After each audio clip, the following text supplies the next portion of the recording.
বেড়াইতে আসছি। খালেদা যে অসুস্থ আপনারা জানেন, দীর্ঘদিন হাসপাতালে উনি নিজে এলাকায় আসতেন। তো আপনারা বন্য কবলিত অনেক সমস্যার মধ্যে আপনারা আছেন। কোদালটা একটু ইয়া করো তো ভাই।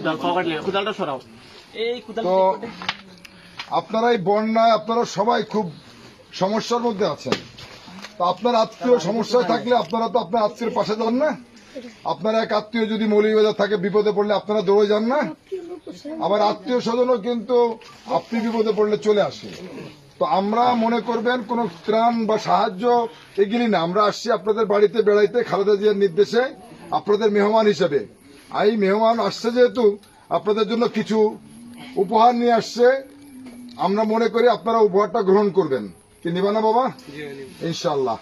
তো এটা কোনো ত্রাণ না, সাহায্য না, কিচ্ছু না। আপনাদের মেহমান আপনাদের বাড়িতে আসছে, আপনাদের আত্মীয় আপনার বাড়িতে আসছে। বাড়িতে আসলে তো কিছু নিয়ে আসে নাকি, চানাচুর নিয়ে আসে, বিস্কিট নিয়ে আসে না? ওইভাবে আর কি, অন্য কোনো কিছু না। ঠিক আছে? তো সেভাবে আপনারা এটা নিয়ে আমরা কিছু উপহার নিয়ে আসছি, উপহারটা গ্রহণ করবেন আপনারা। আপনাদের এইটাই আপনাদের কাছে এই জন্য আসা আমাদের। হ্যাঁ, আমাদের ম্যাডামের জন্য দোয়া করবেন। আসুক কেউ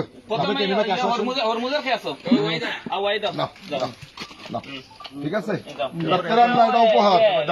আসো ফিরোজকে, আসো না বাবা, খুললে ভালো ভিতরে পিয়াজ আছে তো পানি লাগতে পারে।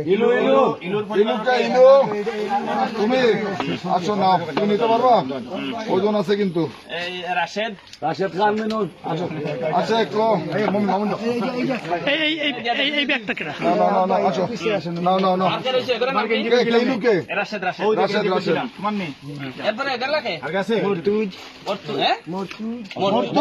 মর্তুজের লোককে মর্তুজের লোককে একজন দিয়ে আসো তো।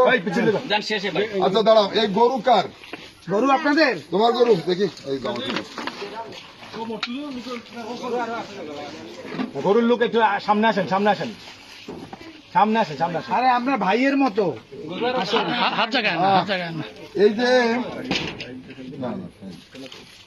এই যে গরুর জন্য কিছু ভুসি কিনবেন, গরু খাওয়ার জন্য 500 টাকা দিয়ে গেলাম। ঠিক আছে?